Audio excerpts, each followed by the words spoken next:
చాలా అంటే చాలా వీడియోల్లో ముఖ్యంగా చార్ధామ్ యాత్ర చేసే వాళ్ళకి ఈ నదుల సంగమం అనుభవం ఉంటుంది. ఒకటి గ్రీన్ కలర్లో కనిపిస్తూ ఉంటుంది, మరొకటి వైట్ కలర్లో కనిపిస్తూ ఉంటుంది. ఏంటి నదుల సంగమం? ఎక్కడ చూస్తున్నాం ఈ ప్రదేశం? ఇది రుద్రప్రయాగ. సాక్షాత్ నారదుల వారు రుద్రుడు అంటే శివయ్య కోసం తపస్సు చేసినటువంటి ప్రదేశం అన్నమాట.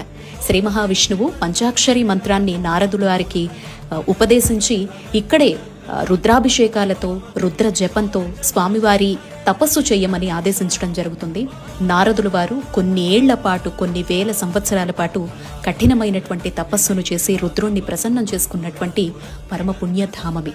గ్రీన్ కలర్లో కనిపిస్తున్నటువంటి జలము ప్రవాహము కేదార్నాథ్ నుంచి వస్తున్నటువంటి మందాకిని నది. తెలుపు రంగులో కనిపిస్తున్నటువంటి జలము బద్రీనాథ్ నుంచి వస్తున్నటువంటి అలకనంద నది. ఈ రెండు నదుల సంగమాన్ని రుద్రప్రయాగ్గా ఇక్కడ పిలవడం జరుగుతుంది.